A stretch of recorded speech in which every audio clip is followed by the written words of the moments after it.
ಇಷ್ಟೆಲ್ಲ ಗೊಂದಲಗಳು ರಾಜ್ಯದಾದ್ಯಂತ ಸೃಷ್ಟಿಯಾಗ್ತಾ ಇದೆಯಲ್ಲ, ಧರ್ಮದ ವಿಚಾರಕ್ಕೆ ಸಂಬಂಧಪಟ್ಟಂತೆ ಧರ್ಮದಲ್ಲಿ ಕೆಲವರು ರಾಜಕಾರಣ ಮಾಡೋದಕ್ಕೆ ಮುಂದಾಗ್ತಿದ್ದಾರೆ ಎನ್ನುವಂತ ಸಾಲು ಸಾಲು ಆರೋಪಗಳು. ಈ ಎಲ್ಲಾ ವಿಚಾರಕ್ಕೆ ಸಂಬಂಧಪಟ್ಟಂತೆ ಬಿಜೆಪಿಯ ರಾಜ್ಯಾಧ್ಯಕ್ಷ BY ವಿಜೇಂದ್ರ ಅವರು ಕೂಡ ಕ್ಲಾರಿಟಿ ಕೊಟ್ಟಿದ್ದಾರೆ.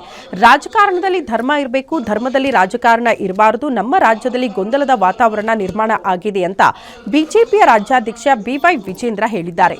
ಸಿರಿಗೆರೆಯಲ್ಲಿ ಶಿವಕುಮಾರ ಶಿವಾಚಾರ್ಯ ಸ್ವಾಮೀಜಿಗಳ 34ನೇ ಜಯಂತಿ ಕಾರ್ಯಕ್ರಮದಲ್ಲಿ ಭಾಗವಹಿಸಿ ಮಾತನಾಡಿರುವ ವಿಜೇಂದ್ರ, ಸಮಾಜದಲ್ಲಿ ಜಾಗೃತಿ ಮೂಡಿಸುವ ಕೆಲಸ ಆಗಬೇಕಾಗಿದೆ. ಮಠಾಧೀಶರು ಮಾತ್ರ ಸಮಾಜ ಕಟ್ಟುವುದಲ್ಲ, ಎಲ್ಲರೂ ಸಮಾಜ ಕಟ್ಟಬೇಕು ಅಂತ ಹೇಳಿದ್ದಾರೆ. ಧರ್ಮದ ಕಾಲಂನಲ್ಲಿ ಹಿಂದೂ ಅಂತಲೇ ಬರಿಬೇಕು ಅಂತ ಶ್ರೀಗಳು ಸ್ಪಷ್ಟ ಸಂದೇಶ ನೀಡಿದ್ದಾರೆ ಅಂತ ವಿಜೇಂದ್ರ ಹೇಳಿದ್ದಾರೆ. ಇದೇ ವೇಳೆ ವೀರಶೈವ ಲಿಂಗಾಯತರನ್ನ ಗಟ್ಟಿಗೊಳಿಸುವ ಕೆಲಸ ಮಾಡಬೇಕಾಗಿದೆ ಅಂತ ಕೂಡ ವಿಜೇಂದ್ರ ಕರೆ ಕೊಟ್ಟಿದ್ದಾರೆ. ಎಲ್ಲ ಜಾತಿ ಧರ್ಮಗಳನ್ನ ಒಗ್ಗೂಡಿಸುವ ಶಕ್ತಿ ನಮ್ಮ ಸಮಾಜಕ್ಕೆ ಇದೆ ಅಂತ ವಿಜೇಂದ್ರ ಹೇಳಿದ್ದಾರೆ. ಹಿರಿಯರು ಹೇಳ್ತಾರೆ, ಇವತ್ತು ರಾಜಕಾರಣದಲ್ಲಿ ಧರ್ಮ ಇರಬೇಕು, ರಾಜಕಾರಣದಲ್ಲಿ ಧರ್ಮ ಇರಬೇಕು, ಆದರೆ ಧರ್ಮದಲ್ಲಿ ರಾಜಕಾರಣ ಇರಬಾರದು. ಇದು ನಾವು ಎಲ್ಲರೂ ಕೂಡ ಗೊತ್ತಿರತಕ್ಕಂಥ ವಿಚಾರ.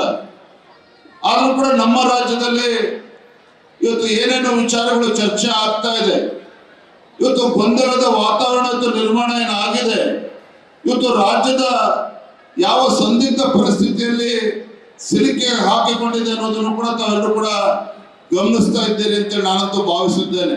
ಧರ್ಮದ ಕಾಲಂನಲ್ಲಿ ನಾವು ಪ್ರತಿಯೊಬ್ಬರು ಸಹ ನಾವು ಹಿಂದೂಗಳು ಅಂತೇಳಿ ಉಲ್ಲೇಖ ಮಾಡಬೇಕು ಅನ್ನೋದನ್ನ ಜಗದ್ಗುರುಗಳು ನಾಡಿಗೆ ಸಾರಿರ್ತಕ್ಕಂಥದ್ದು ನಿಜವಾಗ್ಲೂ ಕೂಡ ನಾವೆಲ್ಲರೂ ಕೂಡ ಇವತ್ತು ರಾಜ್ಯಾದ್ಯಂತ ಅದನ್ನ ಪ್ರಶಂಸೆ, ಇವತ್ತು ನಮ್ಮ ಸಮಾಜದಲ್ಲಿ ಜಾಗೃತಿ ಮೂಡಿಸ್ತಕ್ಕಂಥ ಕೆಲಸ ನಾವು ಮಾಡಬೇಕಾಗಿದೆ.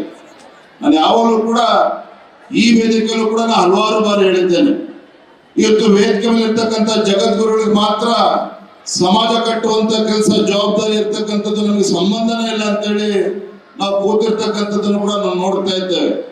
ಆದ್ರೆ ಇವತ್ತು ಏನು ನಮ್ಮ ರಾಜ್ಯದಲ್ಲಿ ಇವತ್ತು ವೀರಶೈವ ಲಿಂಗಾಯತ ಸಮಾಜವನ್ನ ಗಟ್ಟಿಗೊಳಿಸ್ತಕ್ಕಂಥ ಕೆಲಸವನ್ನು ಕೂಡ ಮಾಡಬೇಕಾಗಿದೆ.